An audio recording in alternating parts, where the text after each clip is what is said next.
Сәлем достар, қалдарыңыз қалай? Қазір сіздерге сатып алудың екі жолын көрсететін боламын, яғни топтық және жекелей дегенді көрсететін боламын. Олардың айырмашылықтарын көрсетемін. Жалпы бір затты таңдайтын болсақ, мысалы көйлек деп алайық, бізде мынандай розовый болып тұрады және анық қызыл болып тұрады. Яғни бұл розовый дегеніміз бізде жекелей. Қызыл бізде топтық, яғни біз заказ беретін кезде осы топтықпен заказ беретін боламыз. Екеуінің айырмашылығын түсіндіріп өтейін қазір. Менің деген батырмаға басамыз. Бізде мынандай значоктар бар, то что товар оплатаға дайындалып отыр, оплата жасаңыз деген. Сосын товар тағы да бір адамды күтіп отыр, яғни. Және де мына жерде товарыңыз упаковка жасалынып, каргоға берілейін деп отыр. Мына каргода сіздің товарыңыз және отзыв деген болады.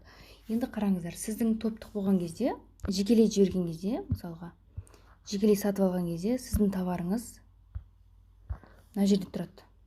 Осы жерде тұрып, басқа бір тура сол товарды алатын адамды күтеді. Яғни бұл жердегі Pinduodoның несі, сайты, өзі бір товарды 2-3 адам алған кезде ғана барып упаковкаға жіберіледі. Яғни осы жерден екінші жерге ауысады. Екінші жерге ауысқан кезде магазинге барып упаковка жасалынып, ол КамАЗға берілетін болады. А егер сіз жекелей жіберетін болсаңыз, мына қызылды басатын болсаңыз, сізде автомат түрде мынаған өтетін болады.